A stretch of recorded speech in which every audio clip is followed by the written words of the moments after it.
What $20 a day becomes in 10 years. Big, impactful results.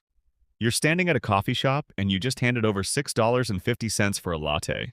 Then you grab lunch at that spot near the office, $14. On the way home, you fill up the gas tank, pick up a few things from the pharmacy, maybe order something small online. And by the time you've gone through a normal Tuesday, you've spent somewhere around $20 in small, forgettable transactions that barely registered as spending because each individual purchase felt so trivial. And somewhere in the back of your mind, you've heard that you should be saving more, investing more, building something. But $20 barely feels like money anymore. What's $20 going to do? That's not even a real amount. You can't buy much of anything meaningful with $20. Saving $20 feels like bailing out the ocean with a teaspoon. My name is Jack, and I spend way too much time thinking about small numbers and what they actually become when compound interest gets hold of them, because I think this is probably the most underappreciated concept in all of personal finance. And what I've discovered is that $20 a day, an amount so small it disappears into daily spending without anyone noticing, is worth a genuinely shocking amount of money over 10 years. Not nice extra savings money, not good supplemental fund money, life-changing, retirement reshaping, financially transformative money. Because here's the thing nobody tells you about small daily amounts. Your brain is completely unequipped to calculate compound growth intuitively. When you hear $20 a day for 10 years, your brain does linear math. 20 times 365 times 10 equals $73,000. Sure, that's decent, you think. But that's not how investing works. Compound growth doesn't add, it multiplies. And the gap between what your brain expects and what actually happens is so large, it borders on unbelievable. So if you've ever dismissed small savings amounts as not worth the effort, or if you felt like you can't invest meaningfully because you don't have large sums, or if you want to genuinely understand what the next 10 years could look like if you made one simple change today, this is for you. Because understanding what $20 a day actually becomes isn't just math education, it's motivation to start immediately. The number that stops people in their tracks. Let's get to the headline number first because you deserve to know what we're actually talking about before we go any deeper. $20 a day is $600 a month. If you invest $600 a month for 10 years in a diversified index fund portfolio averaging 8% annual returns, which is conservative based on the US stock market's historical average, you end up with approximately $109,000. $109,000 from $20 a day. Your linear brain said $73,000. Compound interest said $109,000. That extra $36,000 came entirely from investment returns, from your money-making money. You contributed $72,000 of your own cash over the decade. The market generated $37,000 on top of that, almost as much again. But wait, what if you keep going? What if you hit 10 years and you're 50 or 45 or 40 and you just keep going? At 15 years, that $20 a day becomes $208,000. At 20 years, it becomes $354,000. At 25 years, it crosses $570,000. At 30 years, if you started at 30 and kept going until 60, $20 a day becomes $893,000. Nearly $1 million from $20 a day. The amount of money you spend on coffee and lunch and random small purchases without thinking twice. I remember when I first really internalized this number, not just understood it intellectually, but actually felt it, I had this weird mix of excitement and regret. Excitement because the path forward was so clear and accessible. Regret because I'd been spending $20 a day on forgettable things for years while sitting at basically zero in investments. This number is what changes people's financial lives, not complex strategies or high incomes or perfect timing. Just the visceral, emotional understanding of what small, consistent amounts actually become. The latte factor is real, but it's not about coffee. Here's where I want to be careful because this concept gets misused all the time. The point of the $20 a day calculation isn't to make you feel guilty about coffee or lunch or enjoying your daily life. That's a lazy interpretation that misses the actual insight. The real insight is about the cumulative cost of spending patterns that feel trivial in the moment. It's not give up your latte, it's understand that the aggregate of your small daily discretionary spending is worth life-changing amounts of money if redirected. For most people, $20 a day isn't coming from one specific vice that's easy to cut. It's spread across dozens of micro decisions: the slightly nicer version of things, the convenience premium, the impulse purchases, the upgrade that seemed worth it in the moment. No single one of these is the problem. The pattern is the problem. And the beautiful thing is that redirecting $20 a day doesn't require suffering or deprivation. It requires making slightly different choices across maybe 10 or 15 decisions a week, none of which individually matters much. Pack lunch twice a week instead of zero, save $20.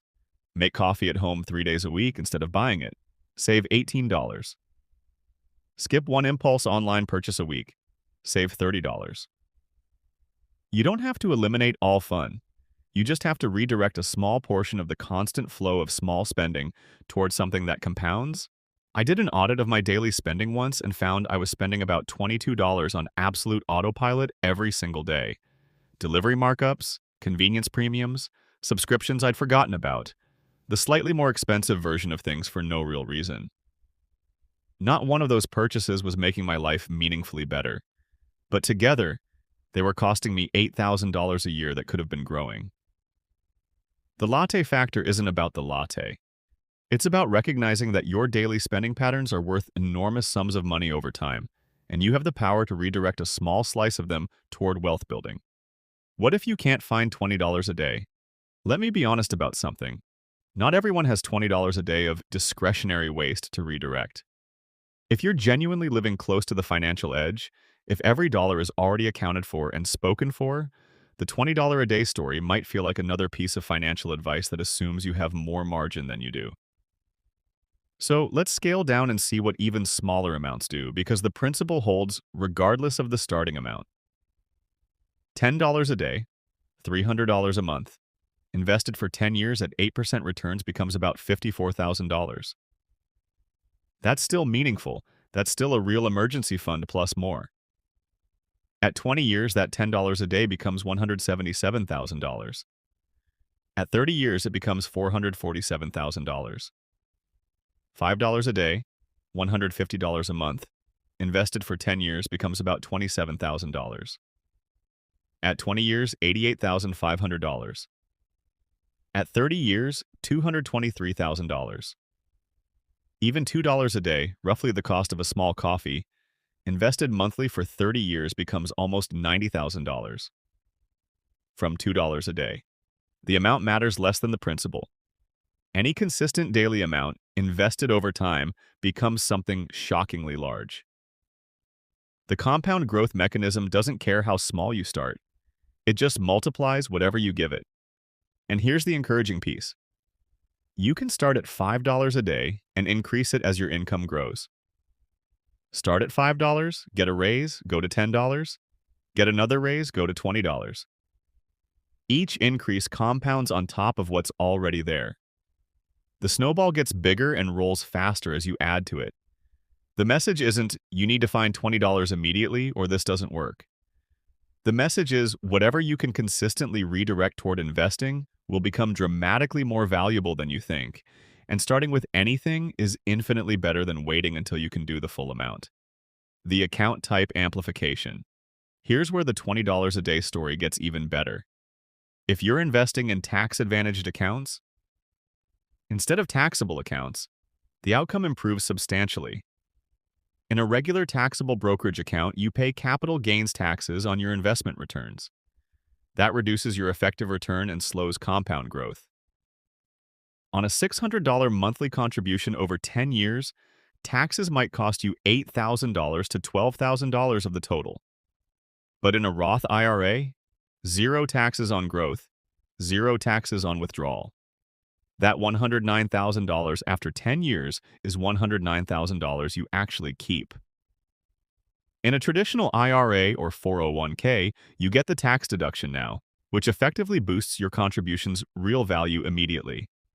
If you're in the 22% tax bracket and you invest $600 monthly in a 401k, the real cost to your take-home pay is only about $468 because you save $132 in taxes. which means you're generating $109,000 over 10 years, but it only costs you the equivalent of $15.60 a day after accounting for the tax savings. The tax-advantaged account multiplier is essentially free money. You're investing $20 a day, but the government is subsidizing part of it through the tax deduction. Most people dramatically underuse these accounts, especially early in their careers when they feel like they can't afford to maximize them. The principle: the same $20 a day is worth significantly more when invested in tax-advantaged accounts versus taxable ones. Use your Roth IRA first if you're in a lower tax bracket. Use traditional 401k if you're in a higher bracket. Understand that proper account choice can add tens of thousands to your final balance without changing how much you actually save. The starting age multiplier. Now let's talk about the factor that changes everything. The one variable that multiplies the $20 a day result more than any other. How old you are when you start. This isn't a judgment, it's pure mathematics. And it's important enough that I want to make sure you actually feel the difference between starting at 25 versus 35 versus 45. If you start investing $600 a month at 25 and retire at 65, you accumulate approximately $1.87 million. Nearly $2 million from $20 a day over 40 years. Start at 35 and retire at 65? $790,000. Still incredible, but about $1.08 million less than starting a decade earlier. Start at 45 and retire at 65? $335,000, down from nearly $2 million when you started at 25. The difference between starting at 25 and starting at 45, a 20-year difference, is $1.5 million. $1.5 million that disappears because of 20 years of delay. That's not $20 a day you're losing. That's $205 a day that evaporates because of procrastination. This is why every single year you delay starting is catastrophically expensive. Not a little expensive, not slightly unfortunate. Catastrophically, life-alteringly expensive in terms of the wealth you fail to build. But here's the other side. If you're reading this at 40 and you haven't started yet, don't let this make you feel hopeless. Starting at 40 and contributing for 25 years still builds $570,000. That's genuinely meaningful wealth. It's not what you'd have if you started at 25, but it's absolutely enough to matter, and it's infinitely better than starting at 50 or 60. The time you have left is always more valuable than you think. The best time to start was years ago. The second best time is right now, today, this week. The $20 a day across multiple decades. Let me paint a picture of what a full wealth-building lifetime looks like if you commit to this principle, because seeing the full arc is genuinely inspiring. You're 25. You start with $10 a day because that's what you can manage right now. $300 a month, barely noticeable in your budget. You set up automatic transfers and forget about it. At 30, you get a promotion. You increase to $20 a day. $600 a month now, going to work without you thinking about it. Your lifestyle didn't change, you just captured the income growth. At 35, your career has really progressed. You're investing $30 a day, $900 a month. Your net worth is climbing noticeably now, compound growth starting to add real dollars. At 40, another income jump, $40 a day, $1,200 a month. You've got somewhere around $250,000 in investments. The growth in a good year exceeds what you contribute. At 45, you're investing $50 a day, $1,500 a month. Your portfolio is over $500,000 and growing by $40,000 to $60,000 in a typical year from investment returns alone. At 55, with 10 more years of growth plus contributions, you're crossing $1.2 million, all from starting with $10 a day at 25 and gradually increasing. This isn't a fantasy. This is arithmetic. This is what ordinary people with ordinary incomes who commit to consistent, gradually increasing daily investment amounts actually achieve. No stock picking, no timing the market, no sophisticated strategies. Just starting small, staying consistent, increasing gradually, letting compound interest do its thing. The behavior that makes it all work. Here's the part that's simple to say and hard to do. You have to actually start, you have to automate it so it's not dependent on willpower, and you have to leave it alone when the market drops. Starting is where most people fail. They understand the math, they feel motivated for a few days, and then they don't actually open the account and set up the transfers. The gap between intention and action is where most wealth building goes to die. Automation is what makes it survive long term. If you have to consciously choose to invest every month, you'll miss months. You'll reduce contributions when money feels tight. You'll stop during market downturns. But if it's automated, if the transfer happens before you see the money, it just works month after month, regardless of how you feel about markets or the economy or your life situation. And leaving it alone when things get scary is the discipline that separates people who actually reach their 10-year target from people who derail themselves. In 10 years of investing, you will experience at least one market crash where your portfolio drops 20% or 30% or more. Every instinct will tell you to stop contributing or sell everything. The people who keep investing through the crash, who see the drop as buying shares on sale, who trust the decade-long historical trend of markets recovering, these people end up with $109,000 or more at the end. The people who panic and stop or sell, they crystallize their losses and miss the recovery. I've been investing through a few significant downturns now, and the pattern is always the same. Drop feels catastrophic, recovery feels miraculous, and the people who stayed consistent during the scary part always come out ahead. The tomorrow that never comes. Look, here's the truth you probably already know but need to hear. There will never be a perfect time to start. There will always be a reason to wait. The market's too high or too uncertain, or you'll start after you pay off this debt, or after you get the raise, or after life settles down a bit. But that tomorrow never comes.